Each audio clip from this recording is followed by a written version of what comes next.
پیارے بچوں، خداوند میں آپ سب کی سلامتی ہو۔ میں امید کرتی ہوں کہ آپ سب خیریت سے ہیں۔ آئیے آج کے لیسن کی طرف بڑھتے ہیں۔ ہم دیکھیں گے بائبل مقدس کے نئے عہد نامہ میں سے پطرس کا پہلا عام خط، اس کا 2 باب اور 2 آیت۔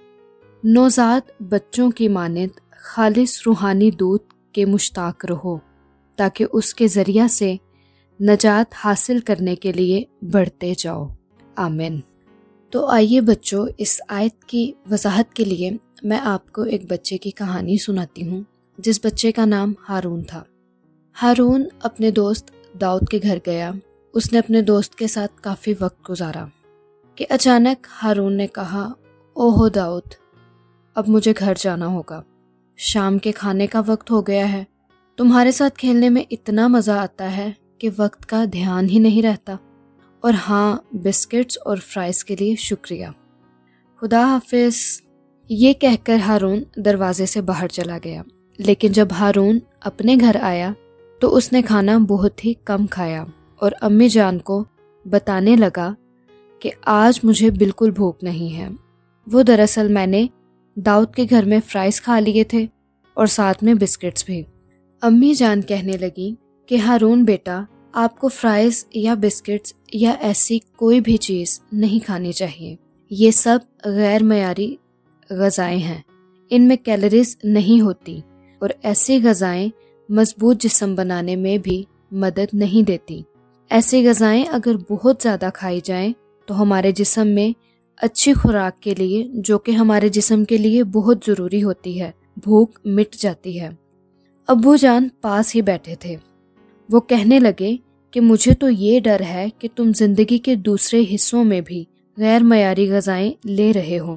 تم اکثر بہت دیر تک ٹی وی پر پروگرامز دیکھتے رہتے ہو، اور اس کے علاوہ بہت سارا وقت ویڈیو گیمز کھیلنے میں لگا دیتے ہو۔ یہ سب چیزیں روحانی طور پر غیر معیاری غذائیں ہیں، اور ایک مسیحی کی حیثیت سے بڑھنے میں تمہاری مدد نہیں کر سکتی۔ امی جان نے بھی رضامندی میں سر ہلایا اور کہنے لگیں کہ بیٹا، ہم چاہتے ہیں کہ تم صحت مند اور مضبوط بنو، لیکن اس کے ساتھ ساتھ ہم یہ بھی چاہتے ہیں کہ تم ایک سچے مسیحی کی حیثیت سے بڑھو۔ ہارون کہنے لگا کہ اب تو میں ٹی وی بہت ہی کم دیکھتا ہوں، اور میری ویڈیو گیم سے تو آپ کو کوئی اعتراض نہیں ہے نا؟ ابو جان کہنے لگے کہ نہیں، ہمیں کوئی اعتراض نہیں ہوگا اگر یہ چیزیں خداوند کے لیے تمہاری خواہش کو کم نہ کریں تو۔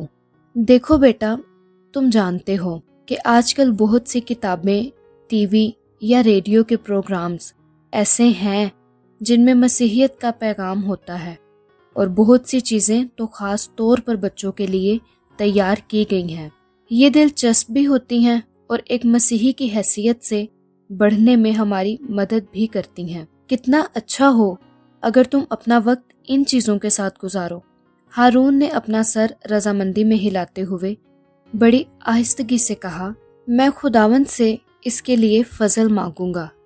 ابو جان مسکرائے اور کہنے لگے، خدا تمہیں ایسا کرنے کا فضل ضرور عطا فرمائے گا، کیونکہ وہ اپنے مانگنے والوں کو ہمیشہ فیاضی سے دیتا ہے۔